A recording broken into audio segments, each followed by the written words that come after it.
Hello and welcome to PocketGamer.biz's Monetizer.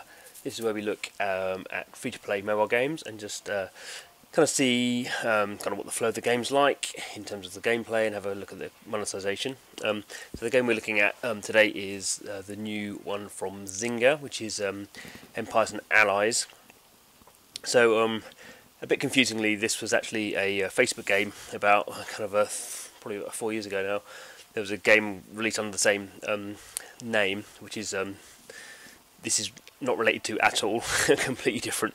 But for some reason they've kept the same game. I guess they got all the trademarks and stuff already sorted out for it. So so to some degree we look at this. So it kind of looks a little bit like well, it is a mobile strategy game. So it's kind of following along the lines of Clash of Clans to a degree. So that's what it looks like. There's been plenty of mobile games that do this kind of thing.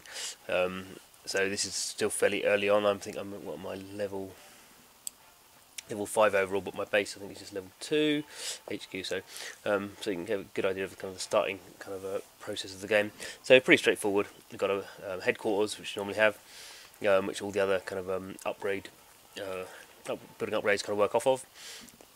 I've got some troops down here. So I've got some, I guess, kind of RPG type things and some just normal troops. 2 resources, so we've got these ones here that I'm going to collect. And there's some oil one, and there's like a kind of that's a tree, no. Supply drop. So there we go. That's where my supplies are given. So they're kind of pumping away, giving me some resources, and I guess as we expect, there's a hard, so there's soft currencies.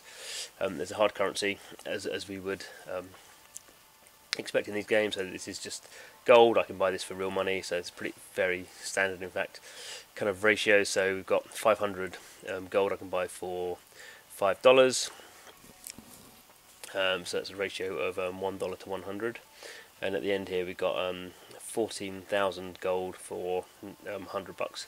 So ratio of 140 gold to a dollar. That's pretty standard. That's what we call what I call anyway, discount ratio of 1.4. So you get 1.4 more golds for each kind of gold you buy at the high end compared to the low end. And then there's kind of a 5 bands of buying, and they're all pretty straightforward. So you got $5, $10.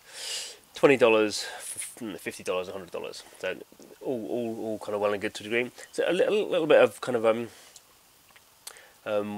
not that Empires and Allies is doing anything different here, but as we have a sequence here, one builder, so an engineer. So obviously in Clash of Clans you had builders. You got 2 builders to begin with. You could buy the 3rd builder. That was kind of what became the 3rd builder kind of a monetization issue, where you know, you could buy that was a lot of people would spend like $5 buying the 1st builder and the 3rd builder, and then just make stuff quicker. That kind of fashion has gone away a little bit. So in this case, you have one builder, one build process. You can buy another one if you want to, but that's the most you can do. In a sense, I always think this is quite a good thing. If you think you're going to play the game a lot, okay, you're spending a hard currency there, so you're spending $7.50 effectively. To do that, but you're kind of doubling your efficiency at this stage. It's always in the start of a game. It's always efficiency of building is always the thing that kind of slows you down the most. Don't think I can upgrade anything at the moment to show that, but what I could do. So if I wanted to upgrade this at the moment, obviously I can. It's going to take me 5 minutes to upgrade. I can do it instantly using my gold hard currency. What have I got? I could do with this, so I could upgrade it. It can take 5 minutes. So now if I want to upgrade something else. At the moment I can't do it because I've got an engineer. I only have my one engineer is doing that. So when you have kind of a one build process, it's just a way of kind of adding different, like a monetization. So you just kind of forcing people to spend their hard currency to speed things up. Interestingly, this game, I've got 270 gold to begin with. So that's fairly generous. So it's kind of given me effectively like $2.70. That's something that's kind of known as reciprocity. So the game's giving you something, in this case hard currency, which has a monetary value. So I hope that you spend that quickly to kind of progress through the game, and then obviously you can start to understand the value of the gold and where you would use it, and then obviously it encourages you to then spend money.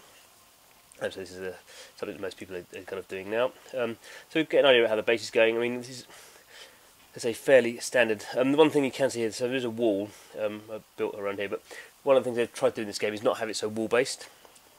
So you'll see, I mean, not this early in the game, but later in the game, they kind of try to have a bit more tactics in the way you build your base, and you can have kind of stealth tanks that the enemy can't see until they attack, and you have these kind of weapon systems that are under domes, and you get reinforcements halfway through. So it's not radically changing it. Obviously, people understand how to play these strategy games. They understand Clash of Clans is one of the most profitable mobile games, or one of the most profitable games in the world.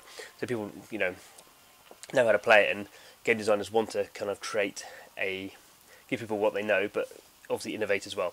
So this is obviously what they're trying to do. Zynga guys are trying to do, and interestingly, the team behind this, as you expect from Zynga games, they've worked on stuff like Farmville. A few of them have actually come from kind of PC RTS games. So the lead on it is from EA Westwood, and worked on games like Command & Conquer Generals, which I guess which is the inspiration for this. We'll see this a bit more in the attacking phase. And there's another team who worked on a MOBA that Zynga released. So it's quite a kind of a well experienced team that have tried to do this. Another interesting thing to kind of point out is it's a proper kind of 3D. It's not a 3D camera, but a proper 3D game. It's actually fairly small. It's about 200 meg, which is kind of good to keep the file size down. Anyway, so we kind of understood how the base works a little bit. So let's go and have a look at attacking. So this is the world map. So this is I'm not in the PvP bit yet. I'm not attacking other people's bases. This is the single player PvE kind of part. So I've finished the first bit. I've conquered or taken back from the terrorists, or whatever the conceit of the story is. The South Africa, the Southern Africa, and now we're moving up. So I'm going to be in Zambia. So if we go have a scout to see what's going on. So we can see here's the enemy base. See some guard towers there, some resources, and some troops. So fairly, not as we'd expect at the start, a fairly lightly defended base. So you can see I've got 18 troops and 3 APCs. So it's going to attack.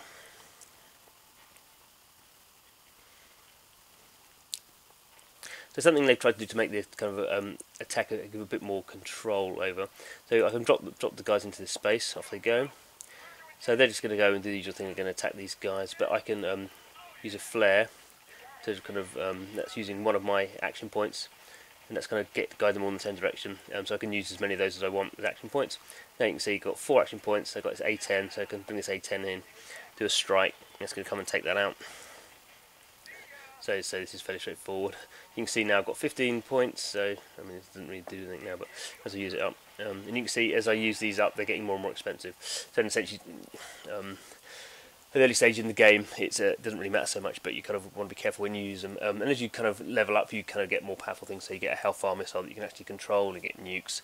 The other thing is, as you build up, you can the enemy will get reinforcements into the base. So the whole point is, what they kind of say compared to Clash of Clans is a game where you basically go into a base that's got loads of walls in it. You bash a hole in the wall, and all your troops go flying through. So it's like a breach and flood kind of attack strategy. In this game, they talk a bit more about kind of you have rolling momentum. So they're not long battles. They're like 3 minutes kind of limit, but they kind of want you to. They want to be a bit more tactical, or have a few more kind of tactics in there. So let's go and do Tanzania. And obviously, this is very early on in the game, so I've not really got very far. But there's the usual kind of guilds, alliances kind of system. So you can see this one's a bit more complex. We've got 3 kind of defensive towers. It's probably a bit harder. So I lost some guys, but I should have enough to keep it going. So let's send them all over there. Gotta see what's going on. So when they destroy that, I'm going to get some more of these kind of command points, I think they're called. So I can send this guy in. And the 18, I'll take that out. Got 3 more points, but needs 13 before I can do the 18 again. So we're taking out all the enemy defensive positions. Oh no, one more over there. It looks like it's going to be a pretty easy victory.